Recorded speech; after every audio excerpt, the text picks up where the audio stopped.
The Deep Space Monitoring Station beneath the Rocky Mountains was usually quiet at 3 a.m.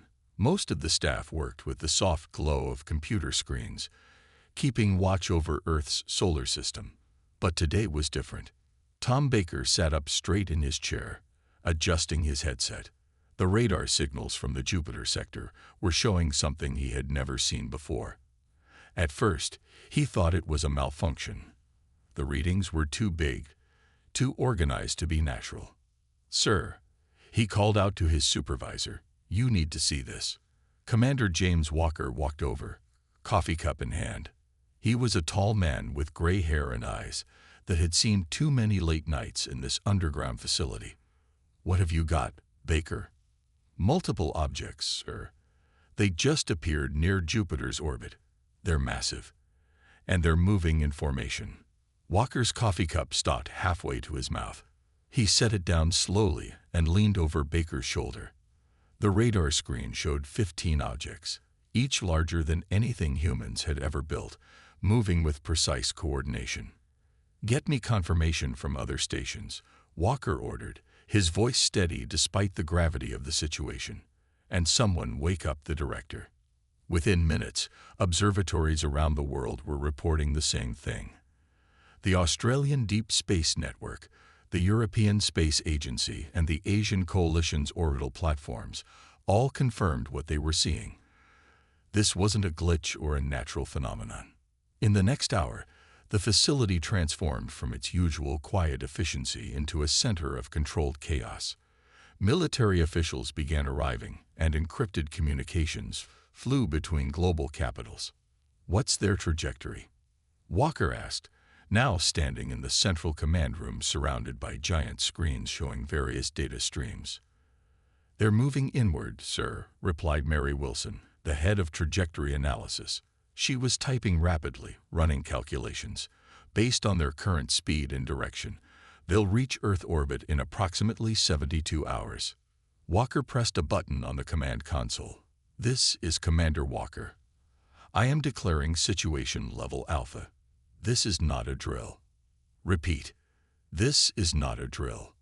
Across the planet, hidden protocols decades in the making began to activate. Deep in the oceans, automated defense systems came online. In secret mountain bases, weapons that officially didn't exist powered up.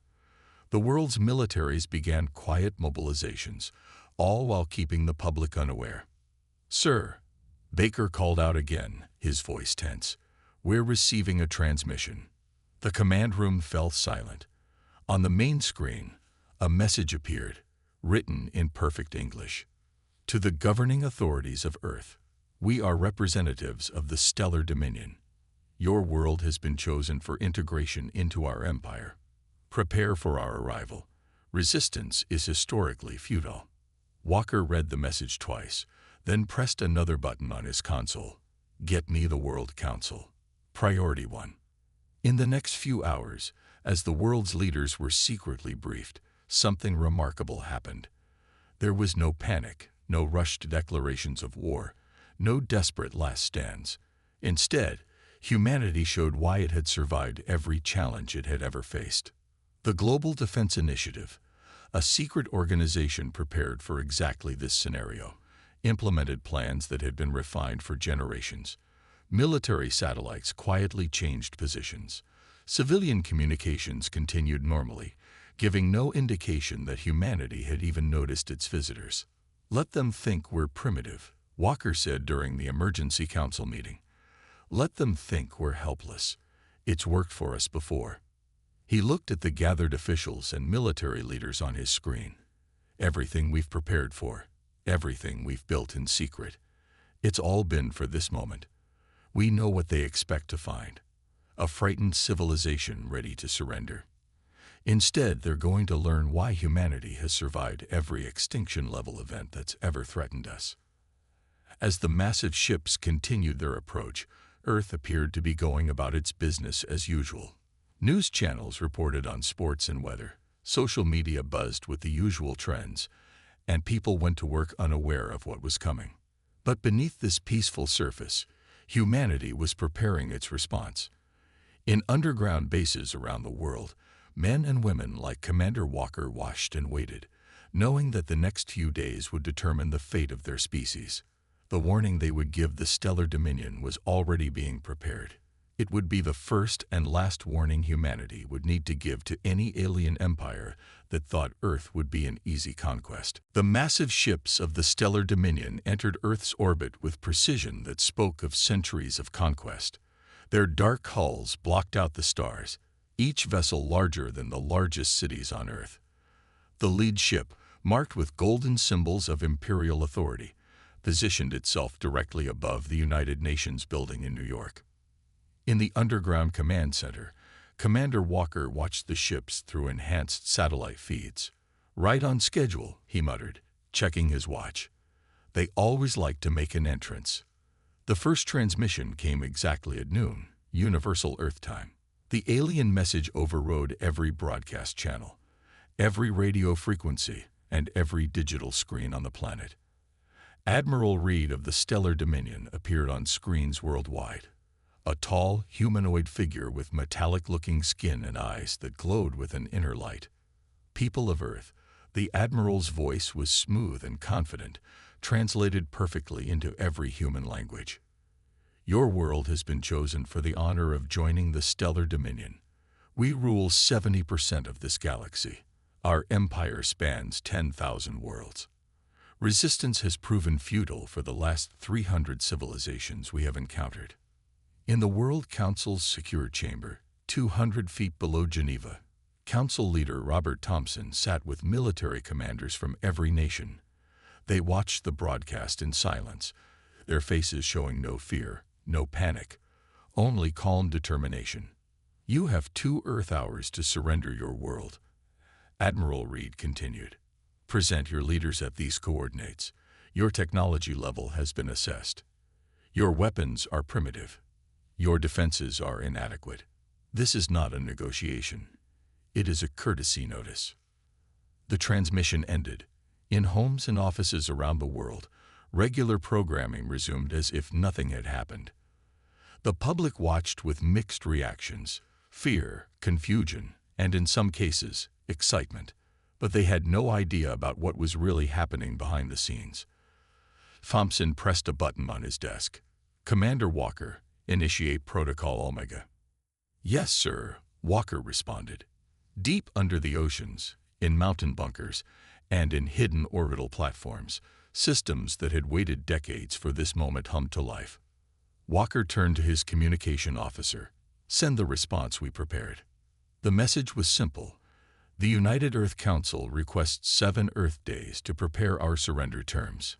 In his command ship, Admiral Reed received the message with amusement. He turned to his second-in-command. 7 days. They think they can negotiate. His subordinate, checking historical records, spoke carefully. "Admiral, this is unusual.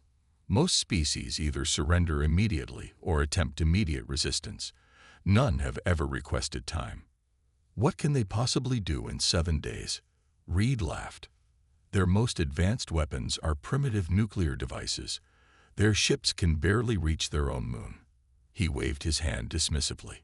"Grant them their week. It will make no difference." But deep in the Imperial flagship's data center, a human agent who had been placed there centuries ago was already at work. John Mason, his real name long forgotten, transmitted detailed scans of the Imperial fleet back to Earth. His message was brief. "Their shields are exactly where we predicted. Weakness points confirmed." Back on Earth, Walker received Mason's transmission and smiled. He looked at the tactical display showing the Imperial fleet's position. Everything was going according to a plan set in motion before he was born. "They think we're buying time out of fear," he said to his staff. "Let them think that. Better they see us as primitive now than realize the truth too soon." In secure facilities around the world, huge machines that had been hidden for decades began powering up. Weapons platforms disguised as communications satellites shifted their positions slightly. And beneath the surface of Mars, something ancient and powerful stirred to life. Thompson addressed the World Council one final time that day. "For 300 years, We've known they were coming. Ever since we found the first crashed scout ship, we've been preparing. They expect to find stone throwers. Instead, they're going to learn why humanity never puts all its cards on the table. The next 7 days would change the galaxy forever. But for now, Earth waited, appearing to all outside observers as a frightened primitive world preparing for submission. The Stellar Dominion ships hung in orbit like dark clouds, their crews confident in their absolute superiority. They had no idea they were exactly where Earth wanted them to be, deep beneath the ice of Antarctica. In a facility unknown to 99.9% of Earth's population, Project Director Anna Miller walked through a massive chamber that hummed with power. The room stretched for miles, filled with technology that would have seemed impossible to most humans. "Status report," she called out, her voice echoing in the vast space. "All systems are at 98% capacity, Director," responded Bill Rogers, her chief engineer. He stood before a holographic display showing a complex network of energy signatures spreading throughout the solar system. "The quantum grid is fully operational. We can trigger the Mars protocol at any time." 3 days had passed since the Stellar Dominion's arrival. While their ships loomed overhead, humanity's greatest secret was almost ready to be revealed. In another part of the facility, technicians worked on what appeared to be a golden sphere floating in midair. The device was no larger than a basketball, but it contained enough power to reshape planets. It was the product of 200 years of reverse engineering, built from the wreckage of alien ships that had crashed on Earth over the centuries. "Commander Walker is on line 1, Director," an aide announced. Miller activated her communication implant, another piece of technology the Empire didn't know humans possessed. "Go ahead, Commander." "The Empire's getting impatient," Walker's voice echoed in her mind. "Their scans are becoming more aggressive. They're trying to map our underground facilities." Miller smiled. "Let them scan. The shield tech we recovered from that crash in 1947 is holding perfectly. All they're seeing is bedrock. How long until we're ready?" "The gravity manipulators are charged. Mars base reports all systems green. We just need to finish calibrating the quantum network." She paused, looking at the golden sphere. "Did you know that their own technology works on similar principles? They just never thought to use it the way we did." In orbit, aboard the Imperial flagship, Admiral Reed was growing frustrated. His scans of Earth showed exactly what he expected: primitive power plants, basic satellite networks, and crude military bases, but something felt wrong. "Run the deep scans again," he ordered his science officer. "There has to be something we're missing." What his instruments couldn't detect was the web of quantum-entangled particles humanity had spent centuries placing throughout the solar system. Each particle was linked to the others, creating a weapon of unprecedented power, one that had never been tested at full capacity. Back in Antarctica, Miller entered the central control room. Screens covered every wall, showing real-time data from thousands of sensors. The room was filled with Earth's brightest minds, each chosen for their role in humanity's greatest project. "The Empire thinks we spent the last 3 centuries fighting among ourselves," Miller addressed her team. "They don't realize that every major war, every space race, every technological breakthrough was carefully orchestrated to prepare for this moment." She brought up a holographic display of Mars. "Their ships are built to withstand any conventional attack. Energy weapons, kinetic strikes, even antimatter bombs. They have defenses for everything they know about. But they never imagined that a primitive species would learn to manipulate the fabric of space itself." Rogers approached with a final report. "Director, the quantum network is balanced. All nodes are synchronized. We can proceed with the demonstration whenever Command gives the order." Miller opened a secure channel to the World Council. "This is Director Miller. Project Prometheus is ready. I recommend we proceed with the warning shot." In Geneva, Council Leader Thompson received the message. He looked around the table at the other world leaders, seeing the same resolution in their eyes that he felt. Humanity had hidden its true nature for centuries, playing the role of a young, divided species. That deception was about to end. "Very well," Thompson replied. "Begin the countdown. Let's show the Empire why Earth has never been successfully invaded." Miller turned to her command staff. "Initiate final preparations. In 24 hours, we'll give the Stellar Dominion something they haven't seen in 10,000 years of conquest, a primitive world that bites back." The golden sphere began to pulse with energy, its glow reflecting off the ice walls of the facility. Above, the Empire's ships continued their scans, still blind to the true power brewing beneath Earth's surface.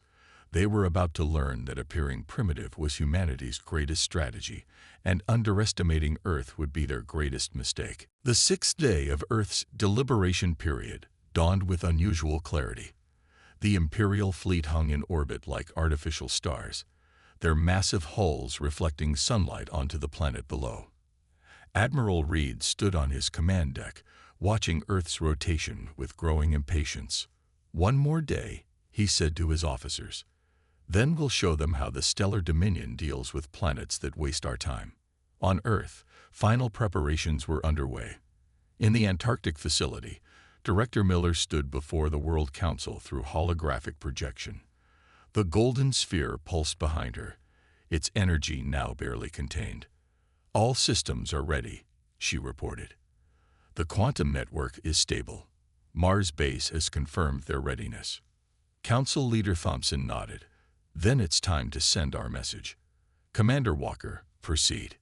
In the Rocky Mountain Command Center, Walker typed out the transmission himself. The message was brief, just 4 words: "Look to Mars now." When the Imperial fleet received the transmission, Admiral Reed laughed. "They want us to look at Mars, their little red neighbor." He turned to his crew. "Very well. Let's humor the primitives. Full scan of Mars." The Empire's sensors focused on the red planet. At first, everything seemed normal. Then, something changed. Deep beneath Antarctica, Director Miller placed her hand on a crystal panel. "Initiating quantum cascade. Mars base, you are clear to proceed." The golden sphere's pulse quickened. Throughout the solar system, the invisible web of quantum-entangled particles began to resonate. On Mars, hidden facilities that had waited silently for decades powered up. The first sign that something was wrong came when the Empire's instruments detected an energy spike, unlike anything they had ever recorded. Mars began to glow. "What's happening?" Reed demanded, watching as his sensors displayed impossible readings. "Where is that energy coming from?" The answer came in the form of a demonstration that would be remembered for millennia. The quantum network activated, connecting every particle in the web. Mars's atmosphere began to shimmer with colors no human eye had ever seen.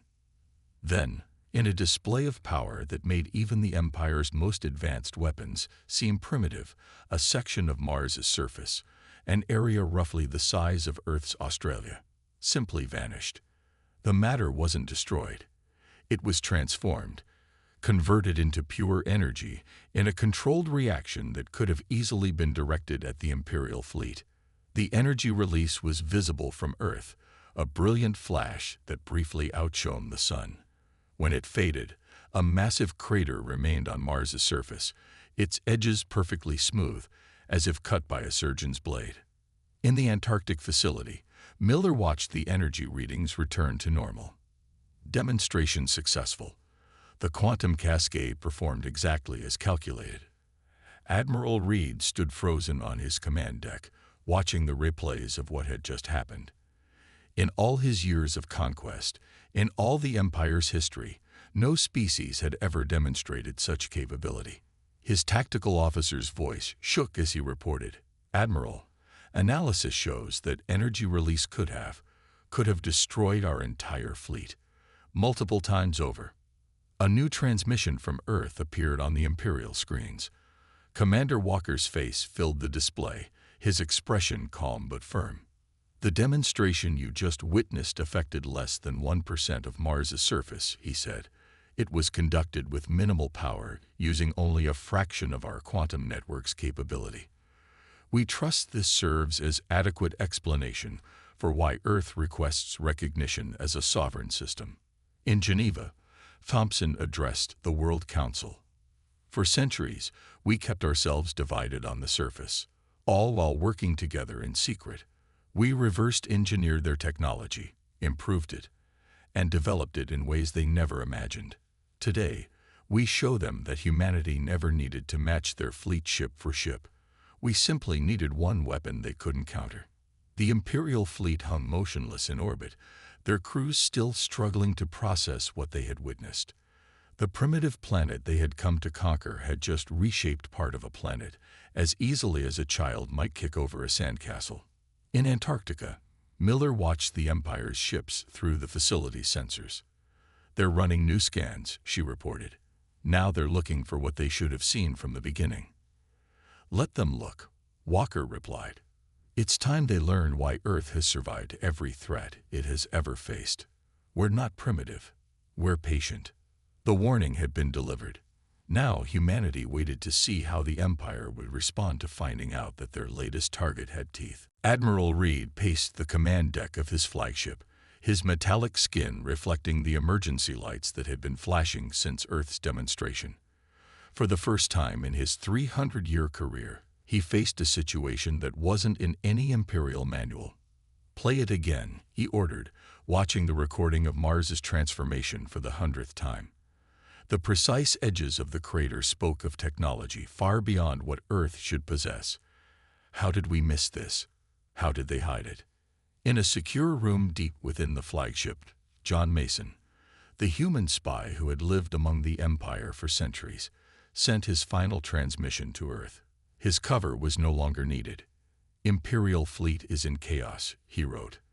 "Their sensors are now detecting our quantum network, but they can't understand how it was invisible before. Admiral Reed has contacted Imperial High Command. They're scared, and the Stellar Dominion doesn't scare easily." The message reached Commander Walker in his Rocky Mountain base. "Inform Director Miller," he ordered. "Our agent confirms what our sensors are showing. The Empire's fleet is in disarray." In Antarctica, Miller received the news with a slight smile. She stood before the golden sphere, which had already recharged to full power.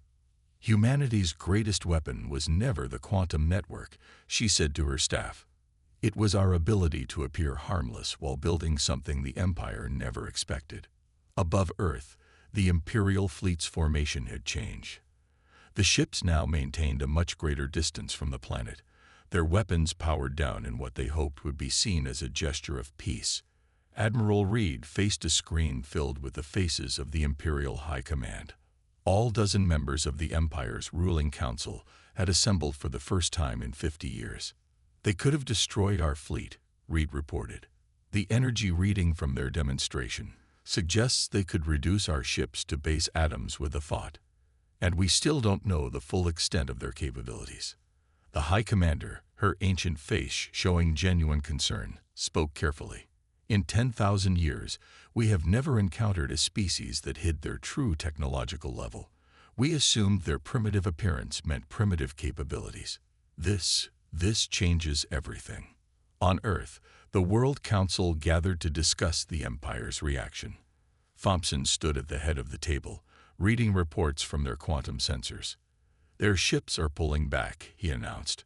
"Our agent reports that the Imperial High Command is in emergency session. For the first time in their history, they face a species that doesn't fit their pattern of conquest." Walker's voice came through the council chamber speakers. "We're detecting massive energy signatures from their fleet, but they're not weapons charging. They're scanning devices.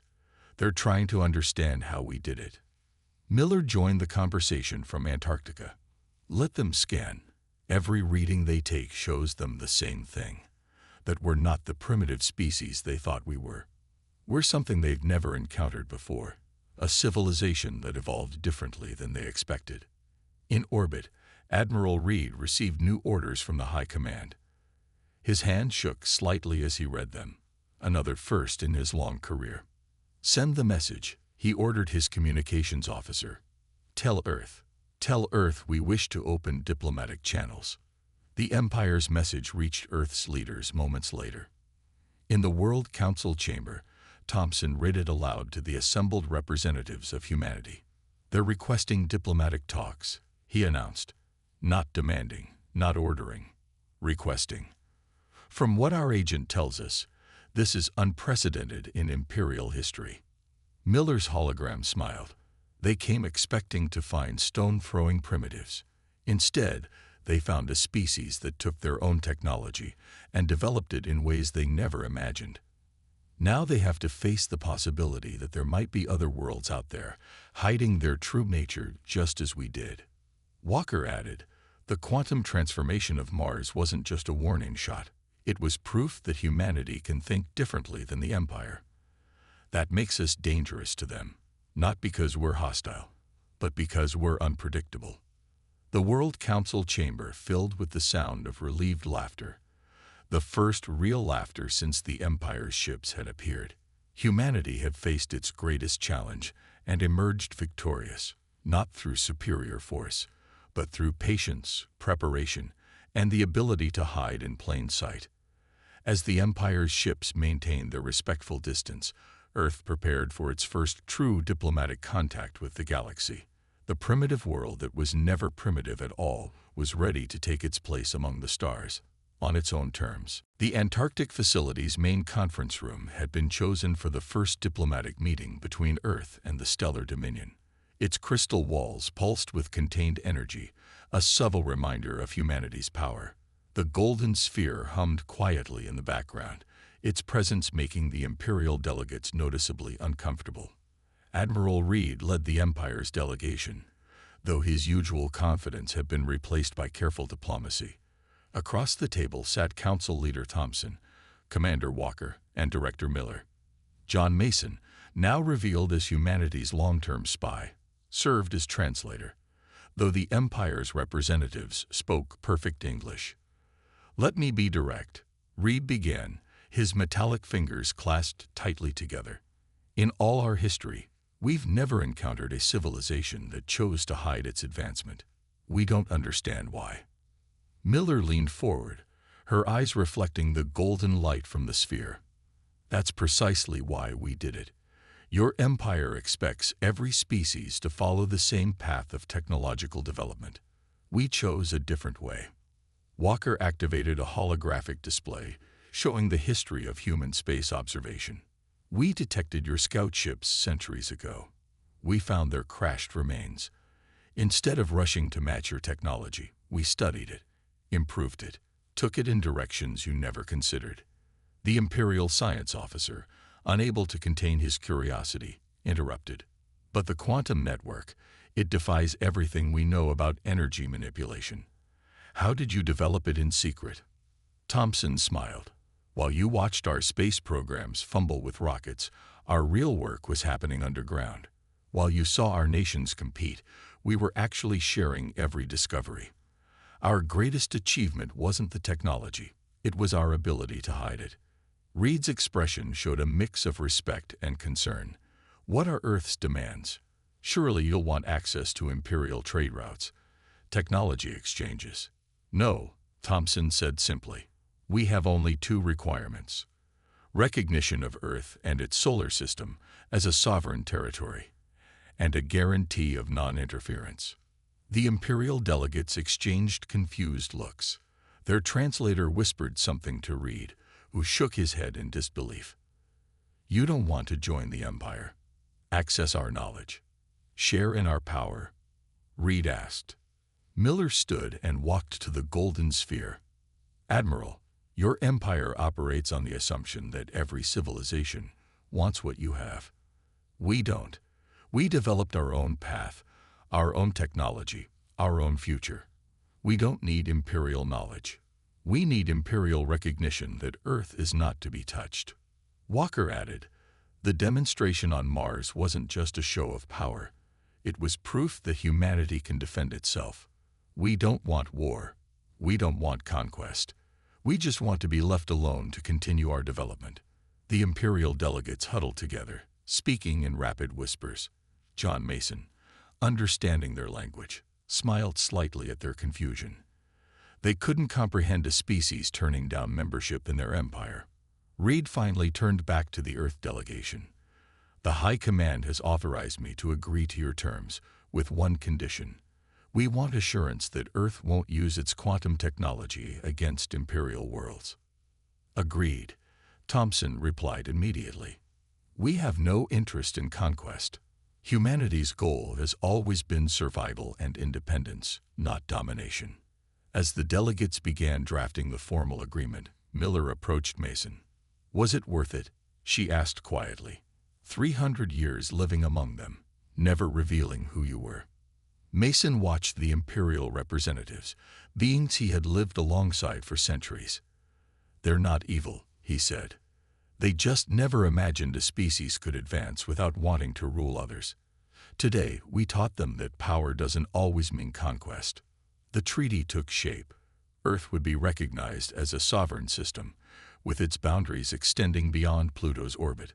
The Empire would mark Earth's space as restricted, warning other civilizations that this system was under protection. Not Imperial protection, but its own. As the documents were being finalized, Reed approached Miller. You know, he said, looking at the golden sphere, you've changed the Empire today. For the first time, we have to consider that there might be other worlds out there, hiding their true nature, waiting and watching like Earth did. Miller nodded. Perhaps that's the greatest gift we've given the Empire. The knowledge that appearances can be deceiving, and that true power doesn't need to be displayed to be real. The treaty was signed as Earth's sun set, casting long shadows through the crystal walls. Humanity had achieved what no other civilization had managed in 10,000 years. It had made the stellar dominion back down, not through superior force, but through patience, deception, and the wisdom to know when to reveal its true strength. 3 months after the treaty signing, Earth's night sky looked different. The Imperial ships had long departed, but new satellites now openly orbited the planet, their quantum cores glowing with the same energy that had reshaped Mars. Humanity no longer needed to hide its true nature.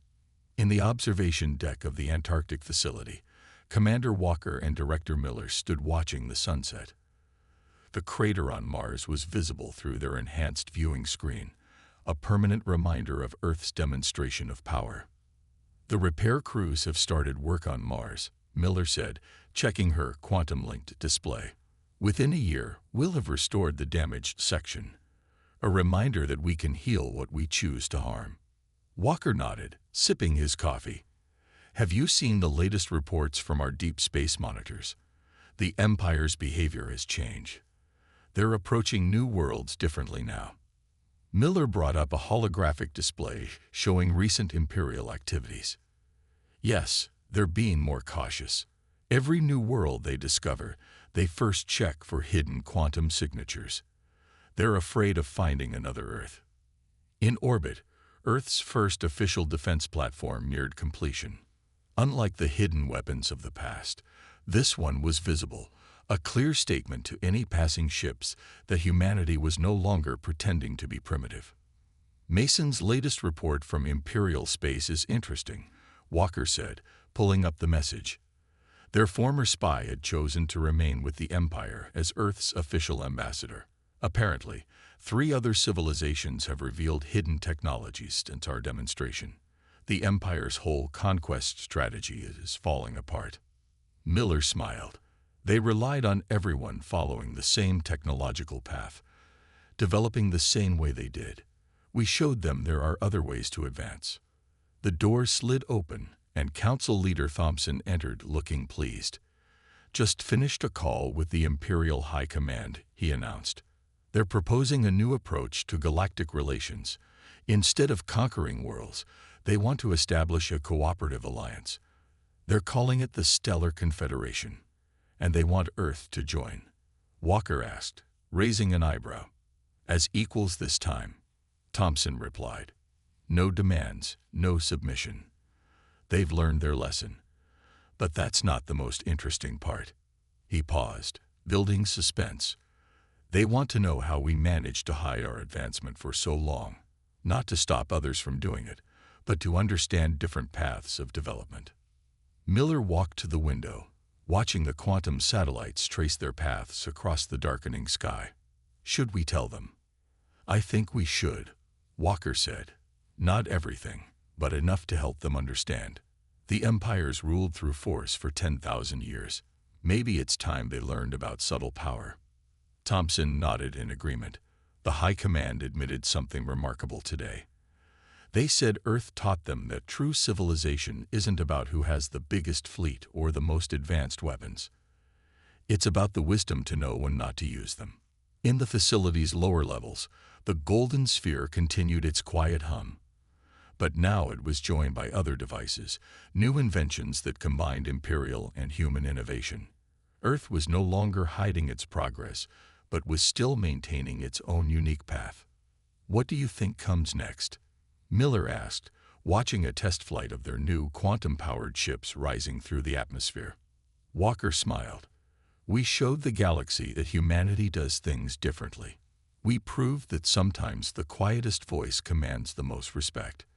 I think we've earned the right to explore the stars our own way. And the Empire? Thompson asked. They'll adapt, Miller replied. They've ruled through force for millennia. Now they're learning to rule through understanding. And it all started because they chose the wrong primitive world to conquer.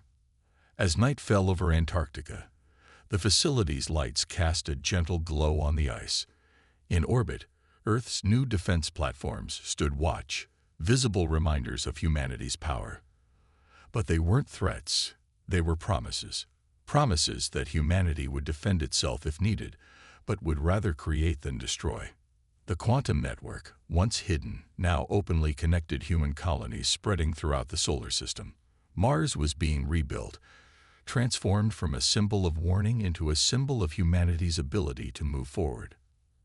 Earth had changed the galaxy not through conquest or dominance, but by showing that true power lies in patience, wisdom, and the courage to be different.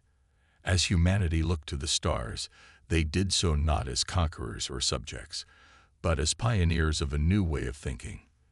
The age of hiding was over. The age of humanity had begun.